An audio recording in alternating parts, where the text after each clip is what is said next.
Ford trucks, the trucks that buyers demand more than any other. Hi, I'm Larry Adderley. Welcome to Ford Trucks Back to Basics program. This program will introduce you to some of the facts you need to know when selling Ford light trucks. Let's face it, selling trucks is far more complicated than selling cars. You need to answer detailed questions from prospects who may have been buying trucks for years. If you don't know how to answer their questions properly, you could lose the sale.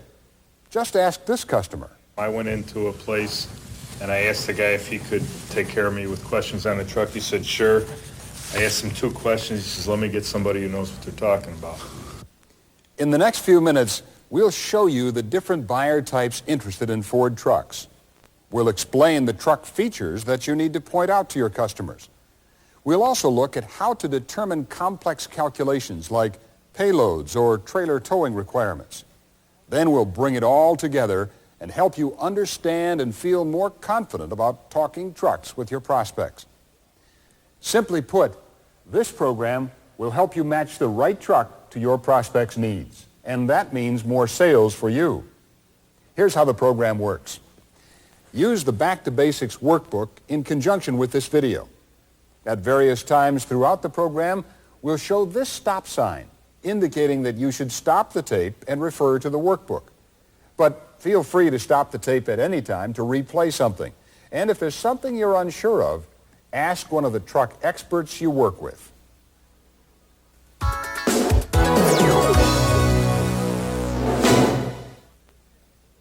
Just as trucks have changed dramatically over the past 20 years, so have truck buyers. It used to be that trucks were only purchased by farmers and construction workers for day-to-day jobs. Now everyone buys trucks. Families, commuters, teenagers, retirees. In fact, virtually any prospect walking through your dealership is a potential truck customer.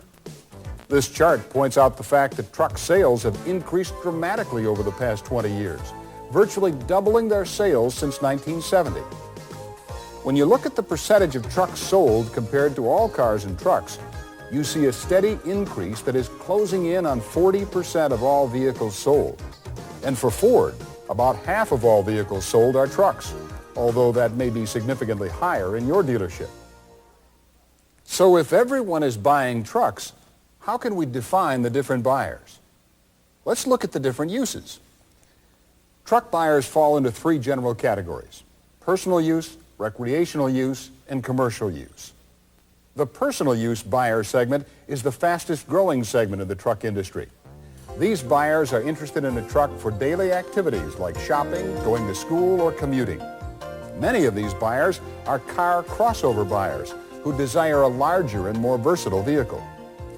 Typical personal use buyers are families who need to carry a combination of passengers and cargo.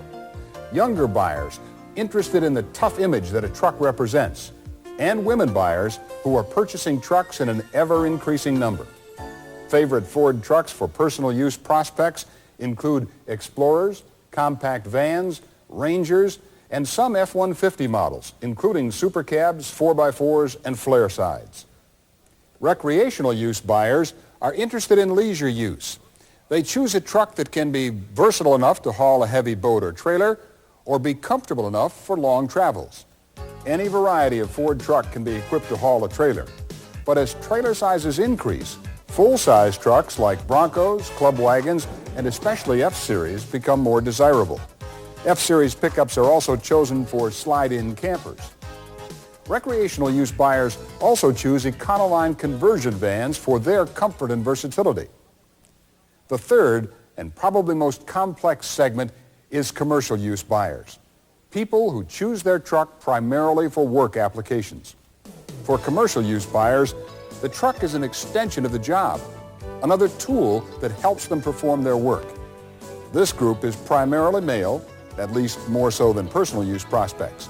And in many cases, these buyers are the most knowledgeable about the type of truck they're looking for. If their truck doesn't perform up to their demands, or worse yet, breaks down, they lose more than just repair dollars. They lose time and money at the work site. Because the truck is another tool, commercial use buyers are more concerned with the truck's capabilities. They want to know the truck's durability, reliability, and performance characteristics. They are less concerned with the truck's luxury and appearance features.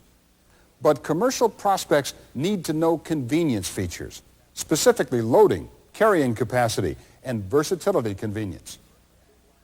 Lastly, commercial use buyers differ from personal use and recreational use prospects in that there is a greater likelihood they will buy more than one vehicle. That makes the commercial segment very lucrative, and Ford has the trucks to handle this lucrative segment. Research indicates that commercial use buyers are more loyal than personal use prospects. That means take care of them now, and they'll take care of you later with future sales. Your workbook will have more on all of these buyer types, but one important point to remember: don't judge a prospect by their appearance. Remember that Jed Clampett didn't look like a millionaire. You must use the consulting process to identify every customer's needs. Otherwise, you may make a mistake, like what happened with this prospect. I went and got one consumer guide magazine and 2 road and tracks, and I read about the 3 different diesels that are in regular trucks. And Chevy's Detroit diesel did not get a very good write-up. Dodge trucks got an excellent write-up. But when I went to test drive one, first off, the guy thought I was a Looney Tune. Second, it was the bumpiest, most bone-jarring ride I ever had in my life. The Dodge place, I walked around that lot looking at the trucks, and all the men were looking out the window, and none of them were coming out to help me. It had to be 10 minutes, but they never came out, and finally I went in. I said, "Excuse me, would one of you like to help me?" "Sure, hon, what are you looking for?" I was like, "Well, I'll look, but I don't like his attitude."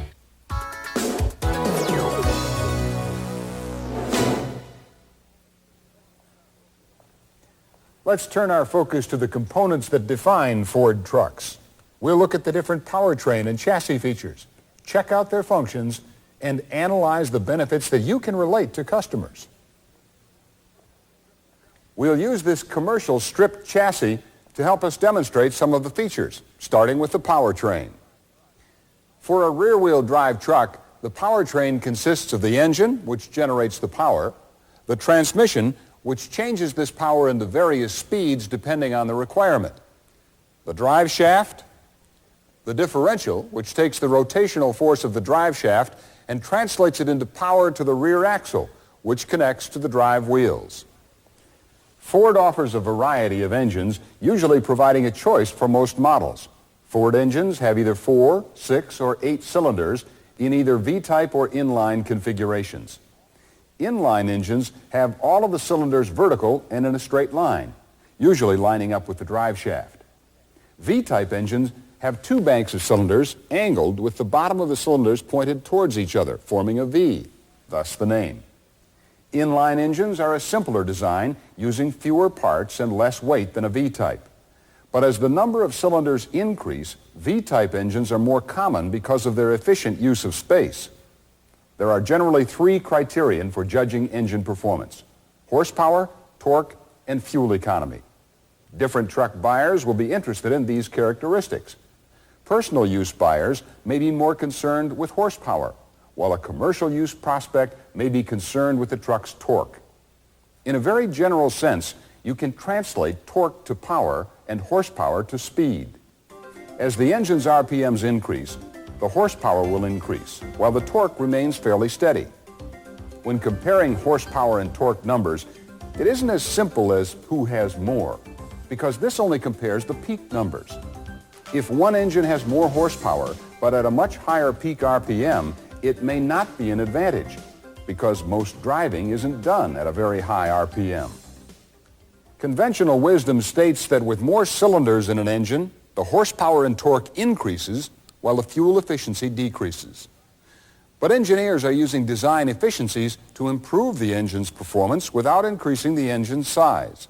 Features like dual spark plugs are used to increase the spark for efficient fuel consumption, like on Ranger's 2.3-liter inline 4-cylinder. This dual plug design is similar to airplane engine design. Another way to increase a gasoline engine's performance is through the use of electronic fuel injection and computer engine controls. Ford's EEC-5 electronic powertrain control module constantly monitors driving demands and engine load conditions to indicate required changes, controlling the amount of fuel used and the dispersion of fuel in the air charge. This constant monitoring ensures that the engine has the optimum mixture of air and fuel under varied conditions to maximize combustion in the cylinder. Delivering fuel to the cylinders are individual port-mounted fuel injectors. These injectors, one per cylinder, deliver fuel in a precisely timed pulse. This ensures that every cylinder gets an even flow of fuel for excellent combustion and efficiency. Now, some truck competitors use a simpler form of electronic fuel injection called throttle body EFI. Throttle body, also known as central port fuel injection, is a simpler design. But throttle body EFI is far less precise than multiple port EFI. Where multiple port EFI will have a fuel injector for each cylinder, throttle body EFI has one injector for the whole engine. Many truck buyers are interested in diesel applications. Diesel engines differ from gasoline engines in that the diesel fuel is not ignited by a spark. Rather, the diesel fuel is compressed at a much higher ratio. This compression results in extremely high temperatures, causing an explosion in the cylinder. Because of this high compression, diesel engines use higher strength components. Diesel engines are chosen because they generally get better fuel economy than a similar displacement gas engine. And because of their heavier components, diesels are durable and long-lasting. Also, diesel engines are extremely fuel efficient at idle, making diesels favorites for certain jobs like delivery vans or farm work where there's a high idle time. Your workbook will explain further diesel features and advantages.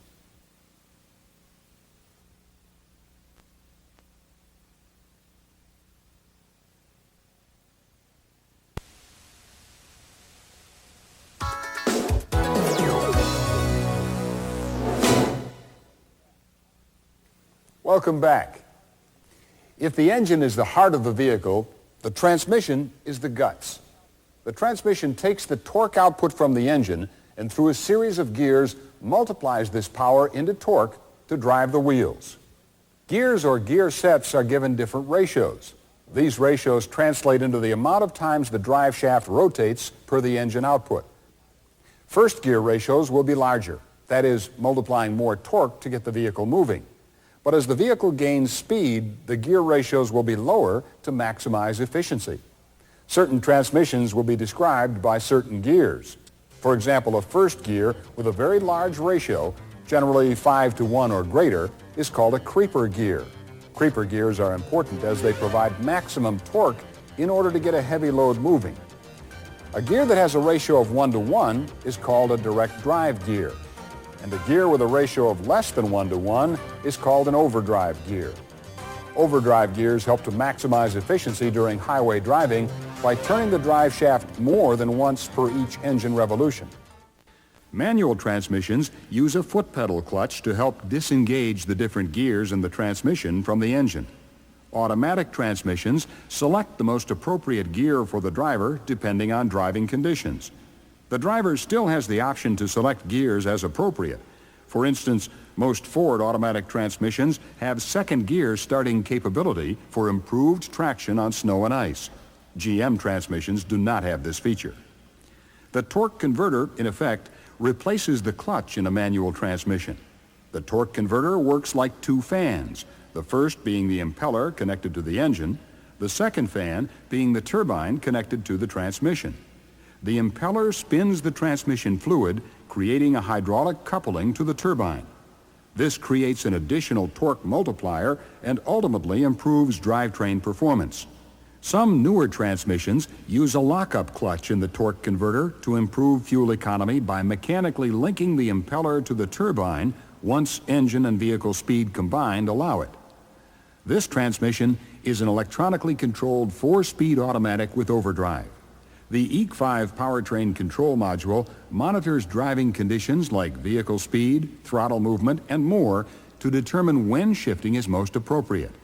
The powertrain control module also monitors malfunctions in the powertrain to alert the driver of any problems. This electronic controlling ensures smooth shifts and maximum efficiency. An overdrive cancel switch allows the driver the option to cancel fourth gear for additional engine braking when driving in hilly terrain, for example. On rear-wheel drive trucks, the differential performs several functions. Where the transmission transfers torque to the drive shaft, the differential translates the drive shaft's rotational power into power to the drive wheels.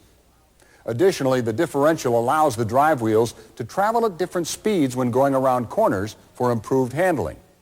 And like the transmission, the differential uses gears to multiply the torque. The rear axle ratio describes how much the torque will be multiplied. A high axle ratio, 4.56 to 1, for example, will provide more torque to the rear wheels, whereas a low rear axle ratio, 3.08 to 1, for example, will maximize fuel efficiency. If there's a choice for axle ratios, ask your customers if they need more power or would they prefer better fuel economy. This will help you determine the proper axle ratio. Some rear axles are available with limited slip differentials. That means there is an additional clutch in the differential that will help direct torque to both the wheels at the same time, thereby improving traction. Prospects who drive in bad weather or on bad roads will find limited slip most advantageous. The last powertrain component we'll cover is the transfer case and related four-wheel drive components. The transfer case splits the engine's torque and transfers a portion of it to the front wheels, providing full four-wheel drive operation. There are a number of four-wheel drive systems available on Ford light trucks, such as Ranger's Select Drive Electric Shift, Explorer's Control Track, or Aerostar's Electronic All-Wheel Drive. Both Bronco and F-Series models feature a standard manual shift lever or the optional touch drive electric shift 4x4 system. Both systems include automatic locking hubs. For the off-road enthusiast, manual locking hubs are available on models equipped with a manual shift lever. New model releases, such as the restyled 1997 F-150 pickup and the V8-powered Explorer, feature a combination of Ford's most advanced technologies that provide enhanced operating convenience. This new F-150 features a manual shift-on-the-fly 4x4 system. This lever-operated system has been upgraded to include shift-on-the-fly capabilities from 2-high to 4-high, a feature that was previously only available with the electric touch drive system. In addition, both manual and automatic locking hubs have been discontinued. Essentially, the optional electric shift-on-the-fly 4x4 system is the same as the manual system, except an electric motor shifts the transfer case instead of a lever-operated mechanism. The new F-150 4x4 system features a center disconnect front axle that features a shift fork and collar. The shift fork slides the locking collar between the inner shaft and constant shaft, locking them together, which engages the axle. By combining the use of a center disconnect axle with a short long-arm front suspension, constant velocity joints on the axle half shafts, and matched and reduced front U-joint angles, Ford engineers were able to reduce front chassis noise and vibration, as well as steering wheel bucking when 4x4 operation is engaged. Your workbook will have more information on these systems, so let's look at the workbook to check out these features and recap other powertrain components.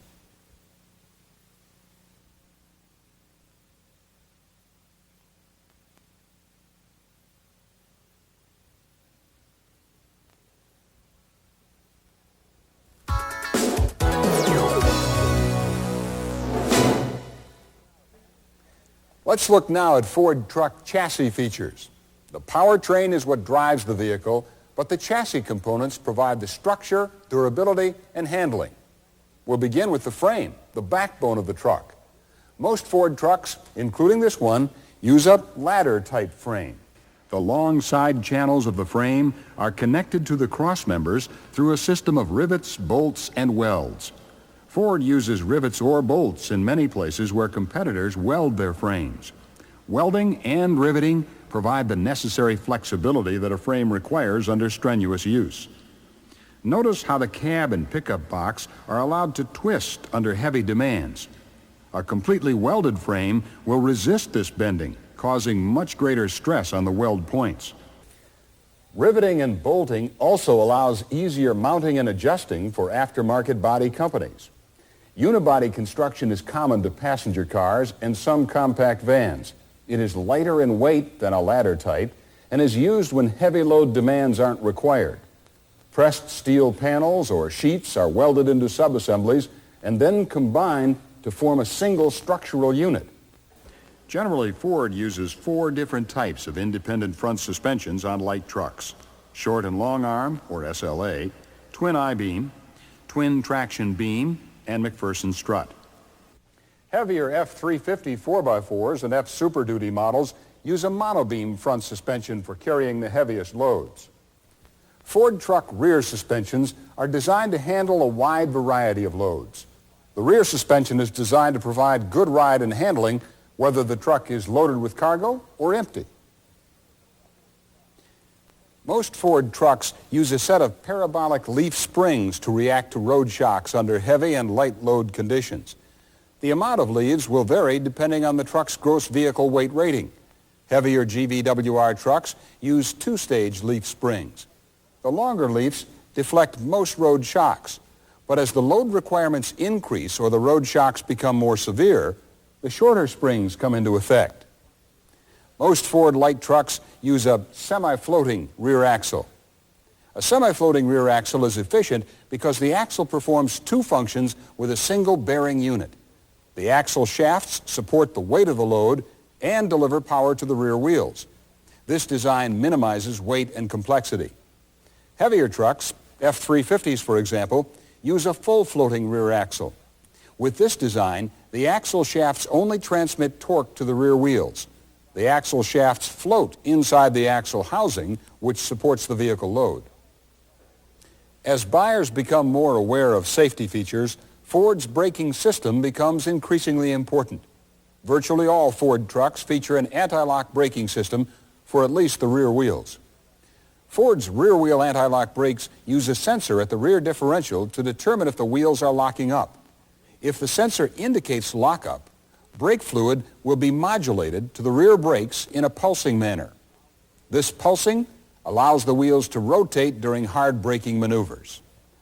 Preventing rear wheel lockup helps the vehicle stop straighter and avoid slipping on most road surfaces. Ford truck brakes are split from the front and rear. That means in the event of one set of brakes failing, the other set will still be operable. More and more Ford trucks are using 4-wheel anti-lock braking systems. Because the front wheels do all the steering, implementing anti-lock brakes on the front wheels provides buyers with enhanced steering control during severe braking maneuvers.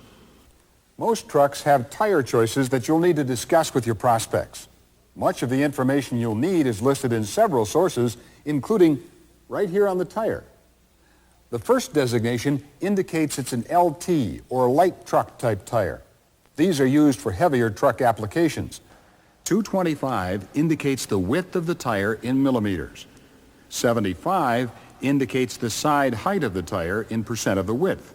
For this tire, that means the tire's sidewall height is 75% of 225 millimeters, or about 170 millimeters. The last designation is the wheel diameter in inches. Tires can be important for trailer towing or payload requirements because heavier loads require tires with greater load carrying capability. That's because for tires or any other chassis component, as weight demands increase, heavier duty components are required, and the truck's chassis is only as strong as its weakest component. Your source book will detail more on all Ford chassis components, as will your workbook. Take a look at your workbook now, and when you've read the chassis section and the weight definitions, come on back and we'll look at some of the key weight calculations you'll need to use with your customers.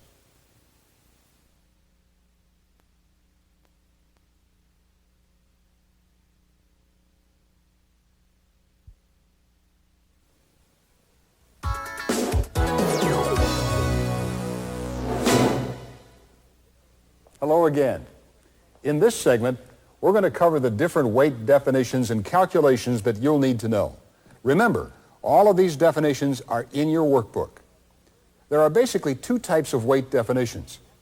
First, there are actual weights, like curb weight, which is the weight of the vehicle with all fluids and standard equipment. option weights, passenger weights, gross payload, which is the weight of all passengers, options, and cargo, net payload, which is the weight of the cargo by itself, gross vehicle weight, which is the weight of the vehicle with all passengers, options, and cargo, trailer weight, gross combination weight, which is the trailer weight added to the gross vehicle weight, and gross axle weight, which is the weight placed on the front or rear axle.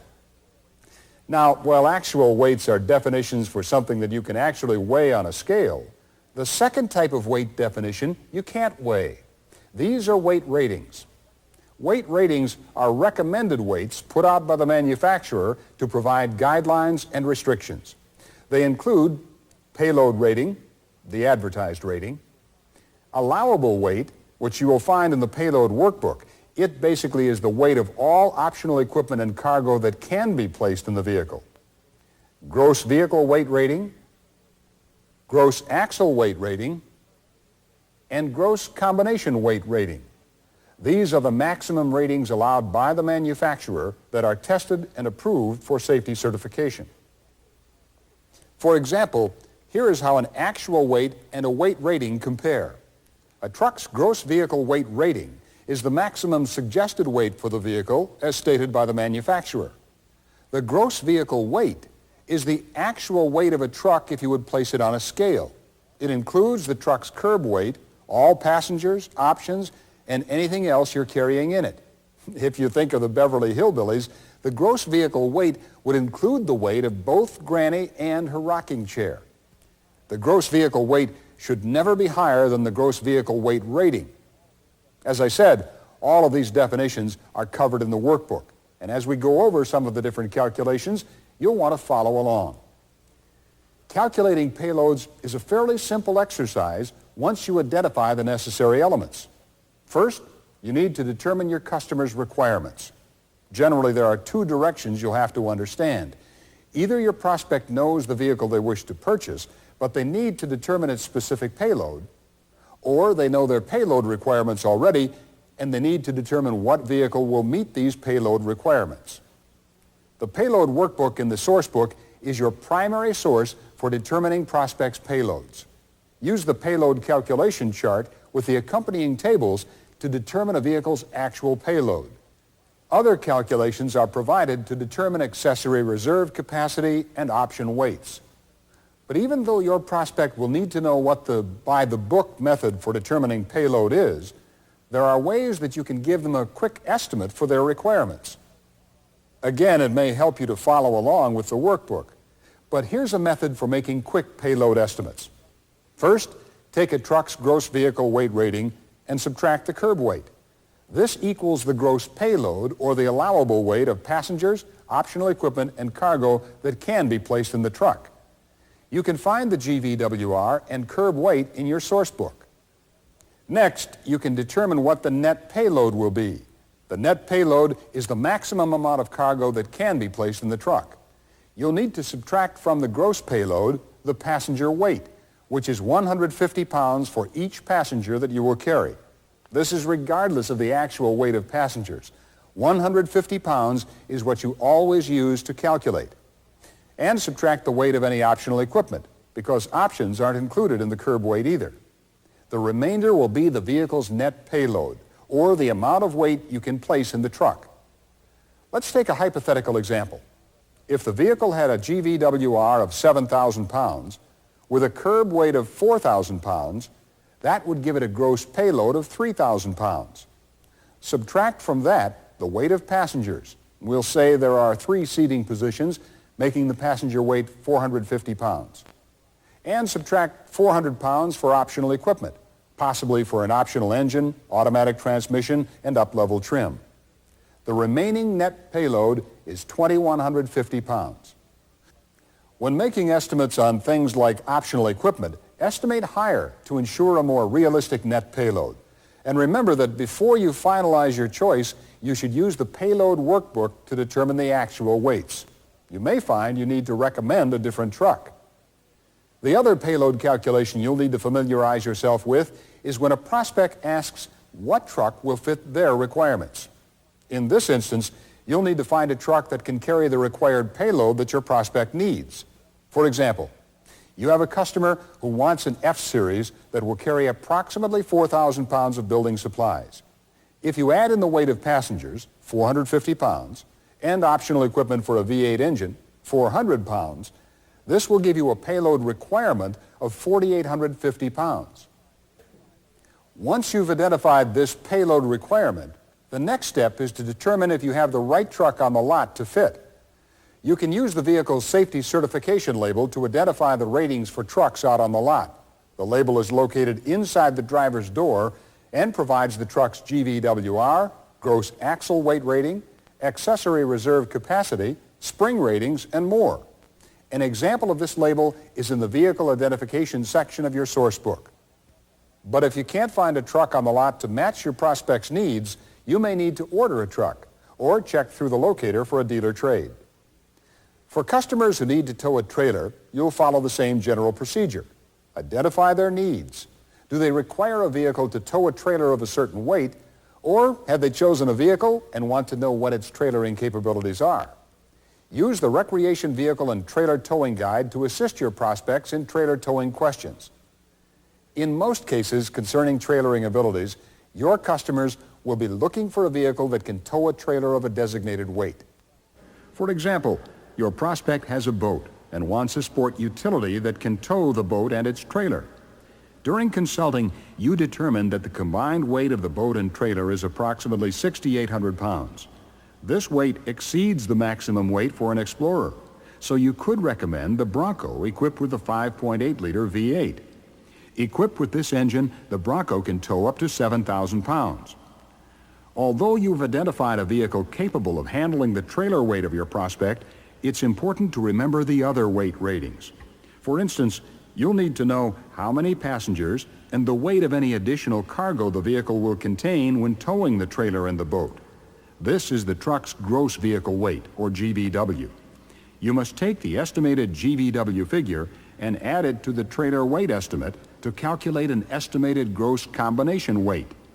In this example, you calculate the gross vehicle weight to be 5,100 pounds. When added to the trailer weight estimate of 6,800 pounds, you have now figured the gross combination weight estimate to be 11,900 pounds.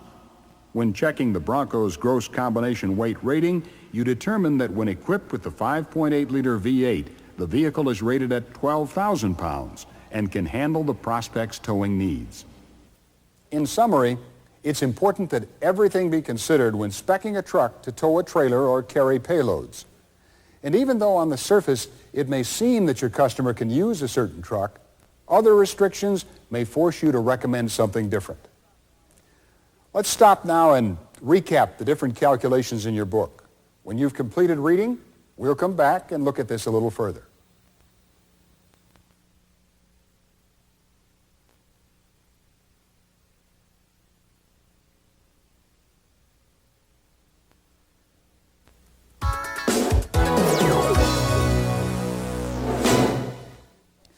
Just like a jigsaw puzzle, we've presented all of the various pieces to you and given you the job of constructing the completed picture.